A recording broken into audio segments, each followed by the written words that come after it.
नमस्कार दोस्तों, स्वागत है आप सभी का हमारे इस चैनल भगवान लोक पर। दोस्तों, अगर आप भी अपनी लाइफ में कुछ नया सीखने की चाह रखते हैं तो इस चैनल को अभी सब्सक्राइब कर लें। जय श्री कृष्णा, राधे राधे। दोस्तों, आज की वीडियो बहुत ज्यादा ज्ञानवर्धक और धन प्राप्ति का मूल मंत्र है। आज की इस वीडियो में हम बात करेंगे आखिर औरत का वह कौन सा अंग बेशर्म होकर दबाने या चूसने से अचानक अपार धन की प्राप्ति होती है। लोग औरत का कौन सा अंग दबा और चूस कर अमीर बन जाते हैं। जो भी मनुष्य औरत का यह अंग दबाता या चूसता है उसके घर में सदा माता लक्ष्मी का वास होता है और माता लक्ष्मी की कृपा सदैव बनी रहती है। तो दोस्तों, आज की इस वीडियो में हम आपको बताएंगे औरत का वह कौन सा अंग है जिसे हर पुरुष को दबाना या चूसना चाहिए। दोस्तों, आपको पता चल ही गया होगा कि आज की वीडियो में हम क्या सीखने जा रहे हैं। दोस्तों, चैनल को सब्सक्राइब करें और कमेंट हर हर महादेव लिखना ना भूलें। साथ ही इस वीडियो को जो लाइक और सब्सक्राइब करे, लक्ष्मी माता उसके घर पर सदा कृपा दृष्टि बनाए रखें। दोस्तों, एक बार की बात है, एक गांव में शिव नाम का व्यक्ति रहता था। वह अपनी पत्नी से बहुत ज्यादा परेशान था क्योंकि उसकी पत्नी बात बात पर हमेशा उसे ताना मारा करती थी, तुम्हारे पास है ही क्या, घर में खाने तक को कुछ नहीं है। दोस्तों, उसके घर में बिल्कुल कंगाली छा गई थी। एक भी रुपया नहीं था और उसके घर में खाने के लिए अन्न का एक दाना तक नहीं था। दोस्तों, एक तो घर में खाना नहीं, ऊपर से पत्नी का ताना। वह बहुत परेशान हो गया, उसे समझ नहीं आ रहा था मैं क्या करूं। एक दिन की बात है, शिव अपने घर से एक सुनसान रास्ते पर निकल गया। वह उस सुनसान रास्ते पर चल ही रहा था कि उसे एक साधु तपस्या करते हुए दिखाई दिए। वह उनके पास जाकर बैठ गया। जब साधु ने अपना तप खत्म किया तो सिर्फ उनके सामने रोने लगा। साधु ने शिव से कहा, पुत्र तुम्हें क्या दिक्कत है, तुम क्यों रो रहे हो, आखिर तुम है क्या परेशानी है। तब शिव ने साधु महाराज से कहा, है महाराज, मेरी एक पत्नी है जो कि मुझे रोजाना ताना मारती है। मैं गरीब हूँ तो मैं क्या करूँ, कितना भी कुछ कर लूँ लेकिन धन कमा ही नहीं पाता हूँ। अभी तक एक छोटा सा धंधा था, वह भी पत्नी के क्लेश की वजह से चौपट हो गया। वह दिन रात मुझसे झगड़ा करती है। अब तो मैं दाने दाने के लिए परेशान हो गया हूँ। हमारे घर में खाने के लिए कुछ भी नहीं है, इसके अलावा पहनने के लिए वस्त्र भी नहीं है। लेकिन मैं अपनी पत्नी को समझता हूँ कि वह मुझे ताने नाम आरे मुझसे झगड़ा ना करे, लेकिन वह बिल्कुल भी नहीं मानती। साधु जी, इसी वजह से मैं बहुत ज्यादा परेशान हूँ, इसी वजह से मैं घर छोड़कर यहाँ आया हूँ। वह साधु जी कहते हैं, रो मत बेटा, मैं तुम्हें यह काम बताने जा रहा हूँ। तुम्हें औरत का सिर्फ यह अंग बेशर्म होकर कर दबाया चूस लेना है। अचानक तुम्हारे घर में धन की प्राप्ति हो जाएगी, तुम देखते ही देखते अमीर बन जाओगे। साधु जी कहते हैं, जो भी पुरुष औरतों का यह अंग दबाता या चूसता है उसके घर में कभी भी धन की कमी नहीं रहती है और न कि उसके घर में लड़ाई होती है, या जो भी व्यापार करता है उसमें हमेशा तरक्की होती है। साधु जी ने कहा, अब मैं तुमको औरत का वह अंग बताने जा रहा हूँ, इसे ध्यान से सुनना और अपने जीवन में इस पर जोर करना। तब शिव साधु जी महाराज की बातें बहुत गौर से सुनता है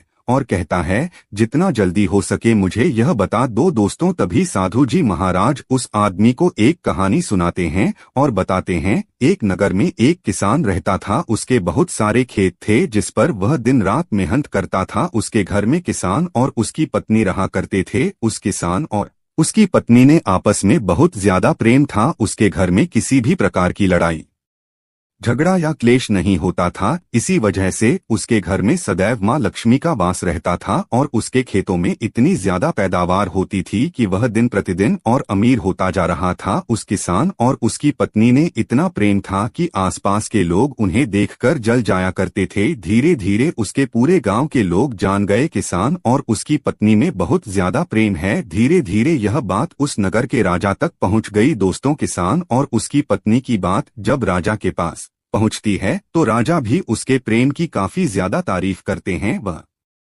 सभी से बताते हैं कि हमारे नगर में एक किसान और उसकी पत्नी रहते हैं जिनमें कभी भी लड़ाई झगड़े नहीं होते हैं। उन दोनों में आपस में इतना प्रेम है कि मैंने ऐसा अपनी जिंदगी में कभी भी नहीं देखा। एक बार की बात है, राजा पूरे नगर में ढिंढोरा पिटवाते हैं कि इस नगर में जितने भी लोग हैं वह सभी अपने घर में घी का दिया जलाएंगे। राजा की पत्नी पूछती है कि आप ऐसा क्यों कर रहे हैं, सबके घर में घी का दिया क्यों जलवा रहे हैं। राजा अपनी पत्नी की बात सुनकर कहते हैं, दीपक प्रेम की निशानी होता है, जिसके घर में घी का दीपक जलता है उसके घर में सदैव प्रेम बना रहता है।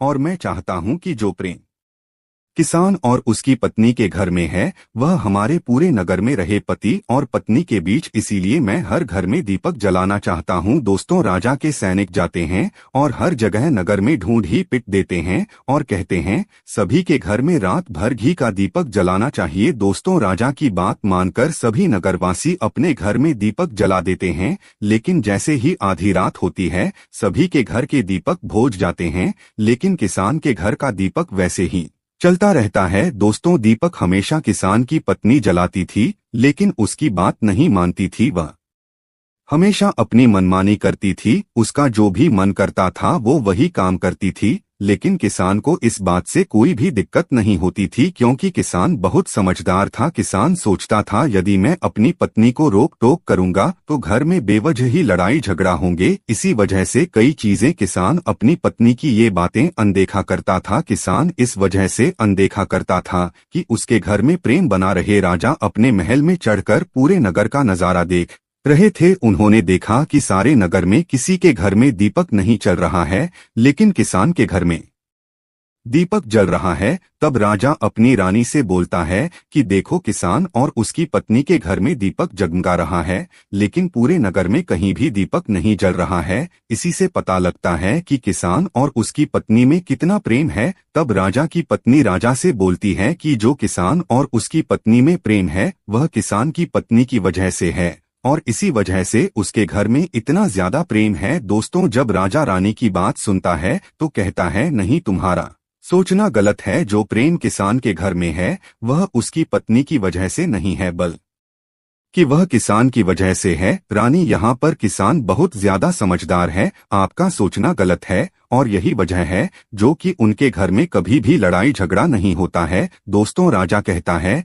किसान समझदार है और रानी कहती है किसान की पत्नी समझदार है। दोस्तों, इसी तरह कुछ देर चलता रहा। राजा कह रहे थे किसान समझदार है, रानी कह रही थी किसान की पत्नी समझदार है। किसी बात को लेकर राजा और रानी के बीच काफी झगड़ा हो गया। इसके बाद रानी ने राजा की दाढ़ी उखाड़ ली और राजा ने रानी को उठाकर पटक दिया। इसके बाद राजा कहता है हम लोगों को झगड़ा करने की जरूरत नहीं है, क्यों ना हम किसान और उसकी पत्नी की परीक्षा ले ले, सारा दूध का दूध और पानी का पानी हो जाएगा। लड़ाई करने के बाद इस बात पर राजा और रानी दोनों सहमत हो गए और दोनों की परीक्षा लेने के लिए तैयार हो जाते हैं। तब राजा अपने महल में जाता है और एक पुरुष सैनिक को बुलाता है और पुरुष सैनिक से बोलता है कि तुम किसान के पास जाओ और जो जो प्रश्न मैं तुमसे बोल रहा हूँ वह तुम किसान को बोल देना। वह पुरुष सैनिक बोलता है ठीक है महाराज। वह पुरुष सैनिक राजा की बात सुनकर किसान के पास जाता है। उस समय किसान की पत्नी खेतों में गई थी, लेकिन किसान की कुछ तबीयत ठीक नहीं थी, इस वजह से वह खेतों पर नहीं गया था। इस समय पुरुष सैनिक किसान के घर पहुंच जाता है और किसान से कहता है मैं राजदरबार से आया हूं, राजा साहब ने मुझे भेजा है। दोस्तों, किसान कहता है बताइए मैं आपकी क्या सेवा कर सकता हूं, आप बैठ जाइए, मैं आपके लिए पानी लेकर आता हूं। तब वह सैनिक बोलता है कि नहीं, तुम कुछ भी मत लाओ, मैं राजा का सैनिक हूं, बस आपके पास राजा का समाचार लेकर आया हूं। तब किसान कहता है ठीक है सैनिक, आप मुझे बताओ राजा साहेब ने मेरे लिए क्या समाचार भेजा है। सैनिक कहता है किसान, रजा साहब ने ये बोला है कि यदि तुम अपनी पत्नी को छोड़ देते हो तो राजा जी आपको बहुत सारे हीरे जवाहरात और साथ में तुम्हारे जमीन से 2 गुना ज्यादा जमीन राजा जी आपको गिफ्ट में देंगे। इसके अलावा राजमहल का आधा हिस्सा भी आपको दिया जाएगा। लेकिन जो किसान ने जवाब दिया वह सुनने लायक है। किसान ने कहा राजा जी अपना पूरा राजमहल मुझे क्यों ना दे दे, लेकिन मैं अपनी पत्नी को नहीं छोड़ूंगा, जाओ और अपने राजा से कह दो किसान ने ऐसा कहा है। सैनिक जाता है और राजा को सारी बातें बताता है। इस समय रानी वहां पर सैनिक की बात सुन रही थी। सुनने के बाद रानी ने कहा आपने किसान की तो परीक्षा ले ली, लेकिन किसान की पत्नी की परीक्षा नहीं ली है, इस तरह से हम कैसे पता कर सकते हैं कि कौन समझदार है। इसके बाद रानी ने कहा अब मैं भी किसान की पत्नी की परीक्षा लेना चाहती हूं, जब दोनों की परीक्षा हो जाएगी तभी पता चलेगा कि कौन समझदार है। फिर रानी ने भी एक सैनिक बुलाया और कहा कि मेरी बात किसान की पत्नी को बोलना और याद रखना यह बात तभी बताना जब किसान वहां पर ना हो। सैनिक ने पूछा कि रानी क्या बात बतानी है, वह तो बताओ। तो रानी ने सैनिक को सारी बात बता दी। सैनिक किसान के घर जाता है और उसके घर में आवाज लगाता है तो उसके घर से किसान की पत्नी निकल कर आती है और कहती है, बताओ क्या हुआ, क्यों ढिंढोरा पिट रहे हो। तो सैनिक ने कहा कि राजमहल से आया हूँ, मुझे रानी ने भेजा है। किसान की पत्नी ने कहा, बताओ किस लिए आए हो। तब सैनिक ने कहा, रानी ने बोला, यदि तुम अपने पति किसान को मार देती हो तो आपको बहुत सारे हीरे जवाहरात रानी आपको देंगी और साथ में राजमहल का आधा हिस्सा भी आपको मिलेगा। इसके अलावा जितनी भी आपकी जमीन है वह तो आपकी रहेगी ही, लेकिन उसकी दोगुना जमीन भी रानी आपको देगी। यह बात सुनकर किसान की पत्नी तैयार हो जाती है, कहती है, ठीक है, यदि मुझे इतना कुछ रानी साहिबा देंगी तो मुझे मंजूर है, मैं अपने पति को मार दूंगी। तब सैनिक पूछता है कि रानी को कैसे पता चलेगा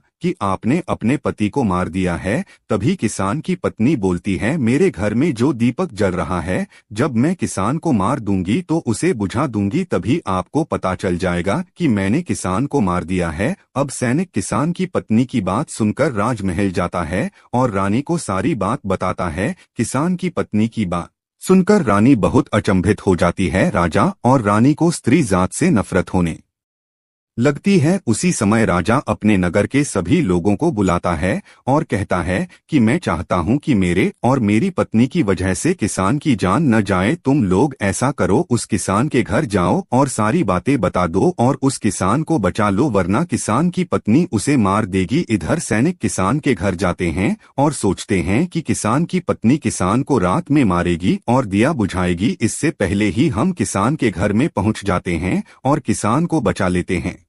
दोस्तों, जैसे ही राजा के सैनिक किसान के घर पहुंचते हैं तो देखते हैं कि किसान तो मरा पड़ा हुआ है। तो सैनिक किसान की पत्नी से बोलते हैं कि तुमको तो किसान को रात में मारने के लिए बोला गया था, लेकिन आपने अभी किसान को क्यों मार दिया। तब वह किसान की पत्नी बोलती है कि किसान को तो मुझे मारना ही था, रात में तो मुझे सिर्फ दिया ही बुझाना था, इसलिए किसान को तो मैंने दिन में ही मार दिया है। सभी सैनिक तुरंत ही किसान के घर से दौड़े दौड़े जाते हैं और राजा रानी को सारी बातें बताते हैं। राजा और रानी क्रोध से आग बबूला हो जाते हैं। इसके बाद राजा और रानी किसान की पत्नी को बंदी बनाकर लाने के लिए अपने सैनिक से कहते हैं। सैनिक जाते हैं, किसान की पत्नी को बंदी बनाकर ले आते हैं। राजा किसान की पत्नी से पूछता है, ऐसा तुमने क्यों किया, तुम लालची औरत हो, तुम्हें पैसों से प्यार है। तभी किसान की पत्नी ने जवाब दिया और बताया कि मुझे तो किसान को पहले ही मारना था, वो तो मैं कोई बहाना ढूंढ रही थी, क्योंकि किसान की आदत बहुत खराब थी, वह मेरे साथ बहुत खराब व्यवहार किया करता था। तो राजा ने कहा, ऐसा क्या करता था किसान। तो किसान की पत्नी ने जवाब दिया, वह मेरे नाक का ऊपरी हिस्सा अपनी उंगली से हमेशा दबाया करते थे। इसके अलावा किसान एक काम और मेरे साथ करता था, वह किसान मेरे कान का पिछला हिस्सा अक्सर अपनी जीभ से स्पर्श किया करता था। राजा ने पूछा, ये बताओ, जब आप लोग गरीब थे तब क्या किसान आपके साथ ये काम करता था। तो किसान की पत्नी बोलती है, नहीं महाराज, तब ऐसा नहीं करता था। तब राजा ने कहा, मैं समझ गया कि किसान ऐसा क्यों करता था। उसी समय साधु जी ने शिव से पूछा, तुम्हें कुछ समझ में आया, औरत का कौन सा अंग दबाने तथा चूसने से लोगों को अचानक धन की प्राप्ति होती है। वो शिव ने कहा है, साधु जी मुझे अभी समझ में नहीं आया। तभी साधु जी कहते हैं, अगर अभी समझ नहीं आया तो मैं फिर से आपको बताता हूँ। किसान अपनी पत्नी के साथ पहला काम करता था, वह है उसके नाक के ऊपरी हिस्से को अपने उंगली से दबाता था। तो जिस भी मनुष्य के घर में पैसों की किल्लत है, उसे अपनी उंगली से औरत के नाक के ऊपरी हिस्से को जरूर दबाना चाहिए। दोस्तों, औरत के नाक के ऊपरी हिस्से को बहुत शुभ माना जाता है। इसी वजह से जो ये काम करता है वह हमेशा के लिए धनवान बन जाता है। दूसरा काम है, जो भी पुरुष औरत के कान का पिछला हिस्सा अपने जीभ से स्पर्श करता है, उसके किस्मत के द्वार खुल जाते हैं, उसे अचानक धन की प्राप्ति होती है। ऐसा इसलिए होता है क्योंकि औरत के कान के पिछले हिस्से में मां लक्ष्मी का वास होता है। जब आप ऐसा करते हैं तो माता लक्ष्मी आपसे प्रसन्न हो जाती है और आपको अपार धन देती है। और आपने एक बात तो जरूर सुनी होगी, औरतें माता लक्ष्मी का रूप मानी जाती है। इसी वजह है इस संसार में जो भी मनुष्य दो पवित्र काम करता है उसका घर धन से भर जाता है, जो कि इस कहानी में किसान भी अपनी पत्नी के साथ करता था। लेकिन आप जब भी ऐसा काम करें तब आपको अपनी पत्नी पत्नी को पूरी बात बता देनी चाहिए, अन्यथा आपके जीवन में इसी तरह अनर्थ भी हो सकता है। दोस्तों, आज का ज्ञानवर्धक वीडियो कैसा लगा कमेंट करके जरूर बताएं, और हाँ, कमेंट में हर हर महादेव जरूर लिखे। धन्यवाद।